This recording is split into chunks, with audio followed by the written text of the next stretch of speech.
Mercredi 1er septembre de l'an 2021, bonsoir, bienvenue. Tout de suite, les titres du journal. Claudine Afiavi-Prudencio est nommée présidente de l'Institut national de la femme. C'est l'une des grandes décisions issues du premier conseil des ministres tenu ce mercredi 1er septembre 2021 sous la présidence de Patrice Talon, président de la République, après les vacances gouvernementales. Les détails dans cette édition. La phase écrite des examens nationaux de licence édition 2021 a démarré ce mercredi 1er septembre 2021. Pendant plusieurs jours, 6317 candidats vont composer dans 63 filières. À suivre dans ce journal. Les écureuils du Bénin sont déjà à Antananarivo dans le cadre de leur premier match comptant pour les éliminatoires de la Coupe du Monde Qatar 2022. Demain, jeudi 2 septembre 2021, les écureuils croiseront les crampons avec les Baréas du Madagascar. Quelques citoyens béninois encouragent et soutiennent le 11 national à la veille du match.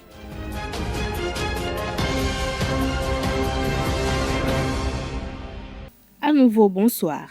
Le gouvernement a tenu ce mercredi 1er septembre 2021, sous la présidence de Patrice Talon, président de la République, son premier conseil des ministres après les vacances gouvernementales.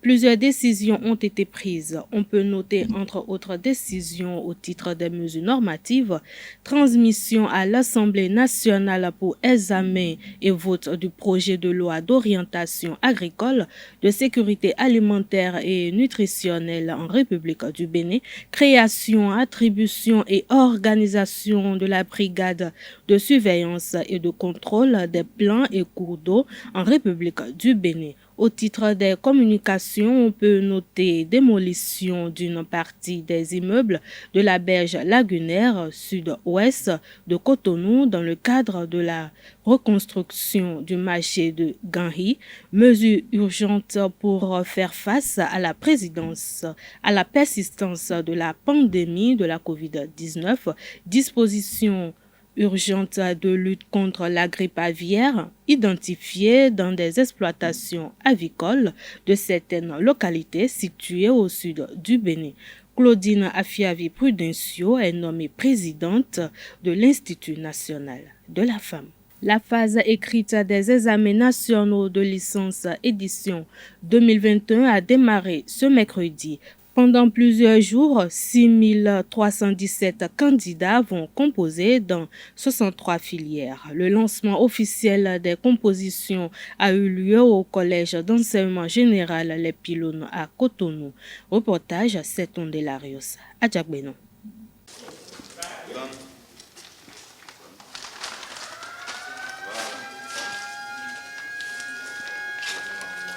À partir de cet instant, la phase écrite des examens nationaux de licence au titre de l'année 2021 démarre ce 1er septembre ici, au CEG Les Pylônes de Cotonou. Dans le strict respect des gestes barrières contre le Covid-19, le secrétaire général du ministère de l'Enseignement supérieur et de la Recherche scientifique procède au lancement officiel des épreuves. Madame la ministre devrait passer par ici, mais vous connaissez la journée d'aujourd'hui. Donc elle me charge spécialement de vous dire que toutes les bénédictions tomberont sur vous pour que cet examen soit encore un grand succès malgré la pandémie. Parce que vous avez pris toutes les dispositions pour être là. Vous avez vu vous-même comment sont les tables. Vous-même, vous êtes lavé les mains avant de rentrer. Et je suppose que chaque fois que vous manipulez les feuilles et autres, vous avez des gels où vous allez vous laver les mains. C'est à la suite de tout ça que le succès est garanti. Bonne chance à tous et à toutes. Plus de 6000 candidats sont inscrits à ces examens dans 63 filières. Pour le compte de la première journée des compositions, 656 candidats répartis dans 27 salles planchent dans 7 filières. Nous avons au total 6317 candidats, dont 3108 filles et 3209 garçons. Et ces candidats sont répartis en 63 filières. Et nous avons au total 1051 candidats de plus par rapport à 2020, soit une augmentation de 20,11%. Nous avons les nouvelles filières qui sont audit, sécurité, système et réseau informatique, administration publique et gestion des collectivités, études islamiques, lettres et littérature arabe. Aux côtés des représentants de la ministre Éléonore Yahi Ladekan à ce lancement, les promoteurs des établissements privés d'enseignement supérieur EPES louent le bien fondé de l'institution des examens nationaux de licence au Bénin. Nous remercions très sincèrement le gouvernement de la République, Madame la ministre et toute l'équipe technique de l'ADEC et les services techniques du ministère de l'Enseignement supérieur et de la Recherche scientifique. Nous gardons l'espoir que chaque année, nous ferons un peu plus, comme c'est le constat, et au finish, ce soit les Béninois qui sortent gagnants. Je voudrais rappeler que ces examens nationaux ont été institués pour permettre d'abord à nos jeunes, généralement objets d'ostracisme, de pouvoir candidater sans crainte et sans difficulté à tous les appels à candidature et à toutes les possibilités de recrutement dans le service public. La phase écrite des examens nationaux de licence 2021 va se dérouler sur plusieurs jours. Les épreuves pratiques ont ouvert le bal de cette édition le 26 juillet dernier. Le président de l'Assemblée nationale, Louis Vlavono, a reçu en audience ce mercredi 1er septembre 2021 au Palais des Gouverneurs à Porto Novo une délégation du nouveau bureau de l'Union nationale des magistrats du Bénin UNAMAB. Le président Jacques Rousseau a présenté les membres du nouveau bureau de l'Union nationale des magistrats du Bénin UNAMAB élus en mai dernier à Louis Vlavono. La délégation et le président de l'Assemblée nationale ont fait le tour d'horizon de certaines questions d'ordre corporatiste. Lors des échanges, la délégation de l'UNAMAB a plaidé en faveur du vote de la loi portant statut des magistrats. La délégation n'a fait aucune déclaration à la presse à la fin de l'audience. La rumeur est un phénomène qui est en vogue actuellement dans la société béninoise. Mais qu'est-ce qui peut être à la base de cela? D'aucuns pensent que c'est pour confirmer une information ou l'infirmer. Mais sur les réseaux sociaux, les internautes se cachent derrière les lues pour vous pour publier ce que nous appelons les fake news. Suivons ce reportage de Jacques Mao d'Almeida.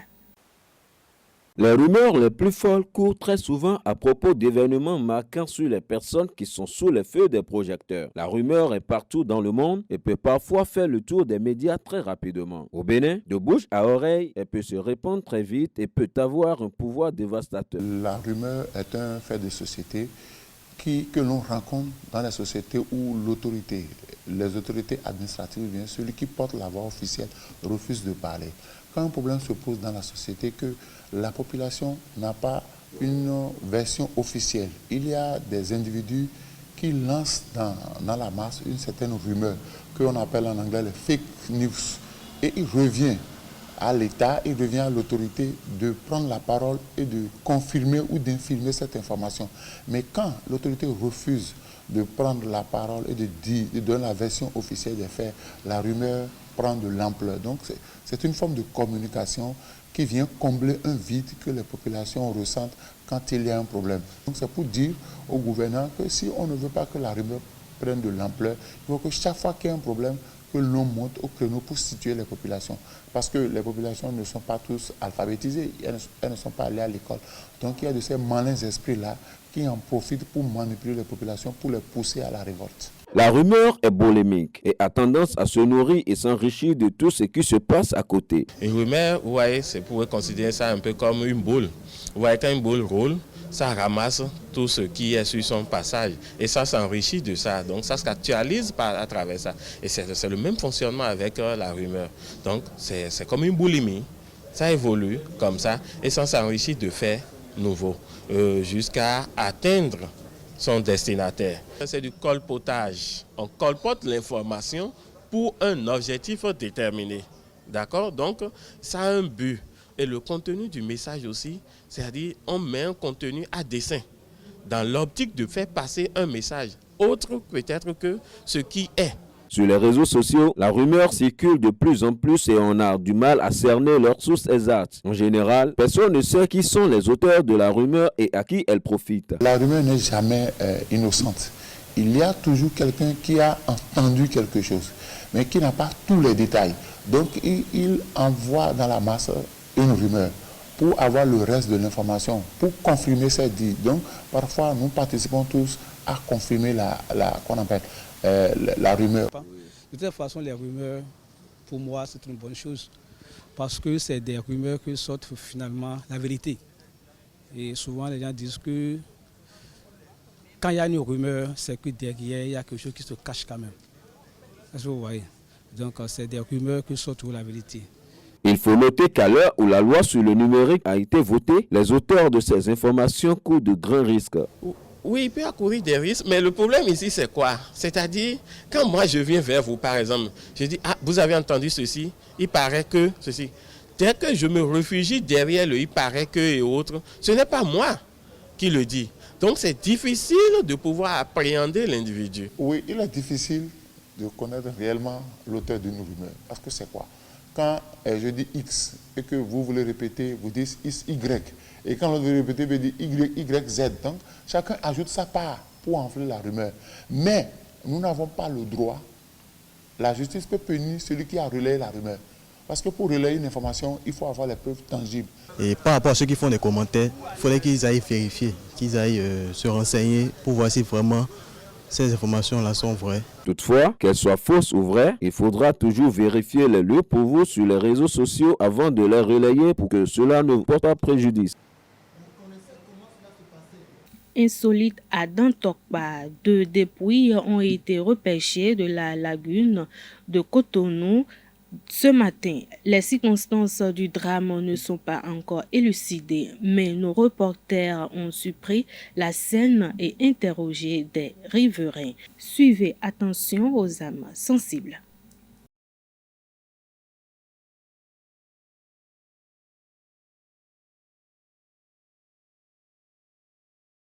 Leke lejo friend yo manga roke mi desuna tun lejo kan lo friend tèmi ka se roke toji eje roke mi awe bi ohun me ti on nendi kan lo ka jo mo kan mi se roke un lo so lo nendi bo se pompier le ba so lo kaka mi mo so lo ke so yi bo so din kaka mo mo re aje san di o se vle do sun bodo yi toji e roke mi le mo si lo bo yi lo yi o se vle do yi friend bodo yi mo e ro friend mo ka o tu me sin meweyin ero friend bo mi no tun ndo gbenu me se bele no yan lo nko jiro Sylvain Gigia bo nde jodin o to ma yan tofin bele no ala ni bo mi me si ta no a che pipa wa ni bo mi bo won mi johun de wa din o johun o sin din gbe to sunu gbegbe no awowe kudi mi ma yan me ton le won mi na pon file bo ndo ni jale bo lan la nu mi nu me ton le do file o ini wa to atin sojifi bo apon. Merci. Sa Majesté Mitodaho Paseno de Fodji Goinso nous livre dans cet entretien qu'il nous a accordé dans son palais à Tove-Awida l'origine de la ville historique, pourquoi le nom Passé et le mystère qui entoure cette forêt sacrée de Passé. Suivons-le au micro de Jacques Maouyon d'Almeida. Et donc, Passé. T'es de développement. Passé, nous là, gros, mais ça vit activité pour les nids guéguer. Il est plus long et il y a une quarantaine et mi-temps. On m'a connu, to ma ko de ni donc il vient pour nous position en tout cas de que on a pas bon et là il a encore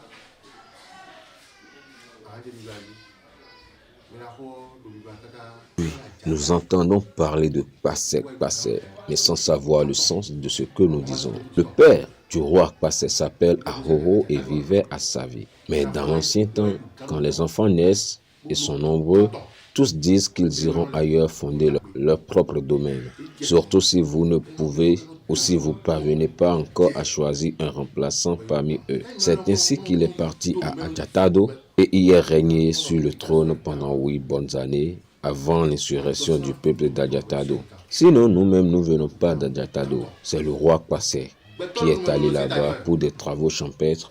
Et vu qu'il travaillait bien et que son champ donne de la bonne récolte, ils l'ont fait roi pour que l'agriculture puisse prospérer. Mais comme il y a toujours des brebis galeux, ils se sont soulevés contre lui pour le déposer. Mais la première personne à le rencontrer, il l'a tué sur le champ. Et là, comme son père lui envoyait déjà comme mission de rentrer, il a pris la route pour Ouida.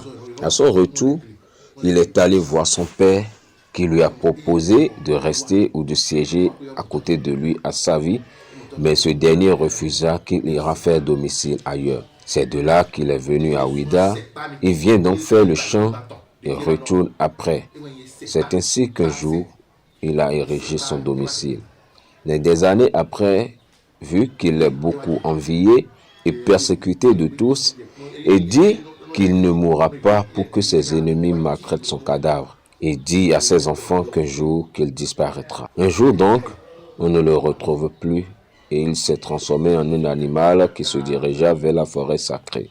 Mais en suivant cet animal, les sages sont tombés sur 2 panthères, mâles et femelles. En ayant pris peur, ils voudraient se retourner, mais une voix sort de la forêt et les interpella. « Mes enfants, n'ayez pas peur, venez vers moi. » Les félins se retournèrent, suivis des enfants où ils sont rentrés dans une case et ne sont plus ressortis. Après des heures d'attente, ils ont décidé de vérifier la case, mais hélas, plus personne. Mais une jarre trouée et un iroko. Donc l'un à eux est devenu une divinité qu'il faut désormais adorer.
À présent, l'actualité hors de nos frontières à travers la page Inter, une compilation de Sonia Ganvo. Au Soudan du Sud, la société civile demande la démission de Salva Kiir et de Riek Machar.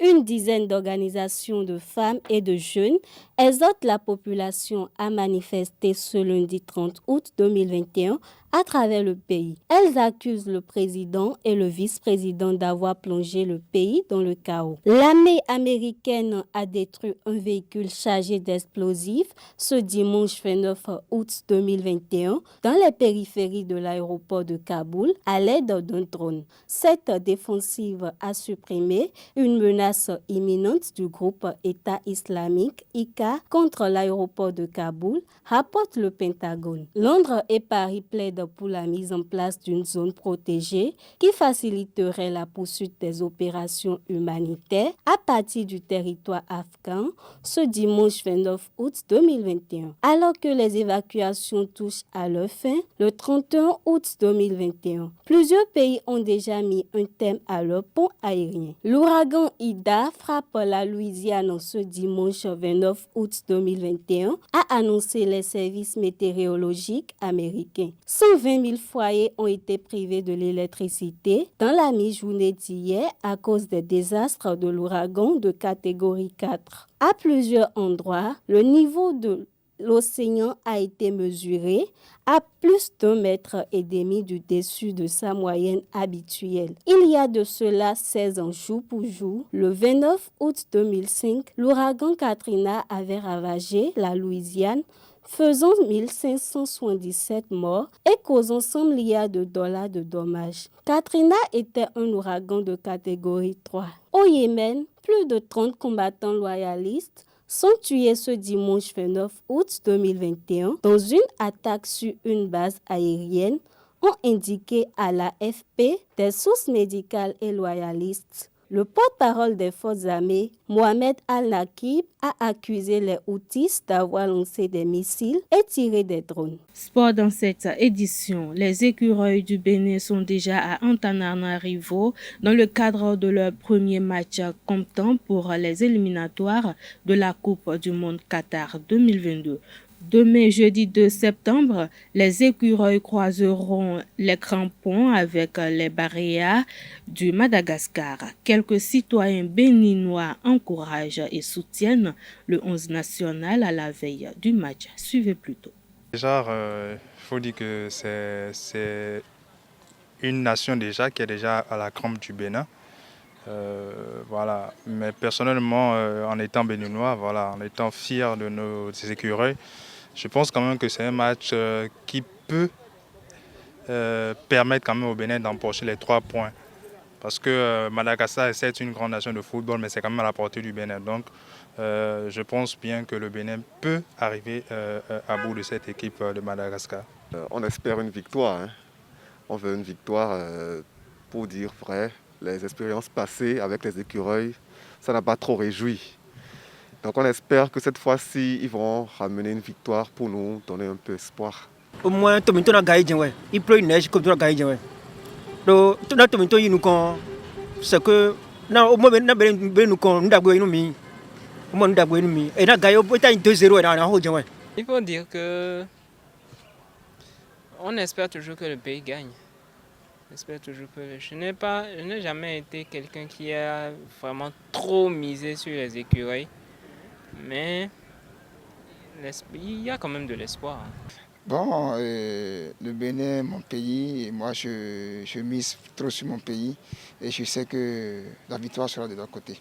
On doit toujours être prêt à vaincre l'adversaire parce que dans un match, il y a toujours un gagnant, un perdant. Nous on souhaite à notre pays la victoire. On doit tout faire pour affronter cette équipe contre le Bénin. Donc je souhaite au moins 2-0, soit 1-0 pour l'équipe. Écureuil ballon hiyo eton yon ding. Écureuil Maroc évolution au denoué quoi nous ko yo denoué quoi. Donc ndebule de dion et nous bon on to quoi bon mi so miro awaji jamais quoi. Cabo ouais. Et vu mi temps. Comme la supporter écureuil mi tole. Et vu mi temps na mon mi artisan benoît le bi ko mi la supporter écureuil mi tole. Cabo. Si vous nous quand de mi gbogudo dion quand de mi bo mi gbe do ron pe de nous kon wa yo mi amoro football mi ton aje kudo yeji no mama nous din bo quand de mi ko ngbe Cameroun dion c'est Cameroun non oui no mama nous bo mi do nai Nigeria ko mi do fio vraiment jouer mi ton là je ne vois rien là bon na noté bon professeur ton na est 2 sur 20. Au ballon de Dosso, et vivini un tochi, et vivini, mais elle est vermi. Pourquoi? Parce que nous sommes béninois, et vers autant, et vers au béninois de Boussoro confiance de l'équipe nationale, donc, et vers nous quoi. Toutes les nations se valent et c'est très très compliqué de faire un pronostic. Mais bon, voilà, comme je le disais tout à l'heure, en tant que bon patriote, on va dire voilà une petite victoire du Bénin parce que voilà, on connaît bien le Bénin, on n'a pas souvent l'habitude de gagner avec un large score, on n'est pas habitué à cela. Donc je m'attends peut-être à un but à 0 en faveur du Bénin. On espère seulement une victoire et on espère que le sélectionneur a fait les choix utiles. Voilà. Et donc, on a équipe bi, mais on a pro bolo à wazine, on a bi. première journée des éliminatoires de la Coupe du Monde Qatar 2022. À 24 heures de son match contre le Madagascar, l'équipe nationale de football du Bénin a effectué la traditionnelle reconnaissance de la pelouse du stade de Tananarive cet après-midi. Pendant 1 heure, Khaled Deguenon, Jordan Adeoti, Steven Mounier et leurs partenaires ont pris des repères avant d'aller à l'assaut des barrières de mai. Initialement annoncé à huis clos, 10 000 spectateurs sont autorisés à suivre la rencontre, informe une source proche de la sélection béninoise depuis Antananarivo. Fin de cette édition. Merci de votre aimable attention. Passez une excellente soirée. Bonsoir.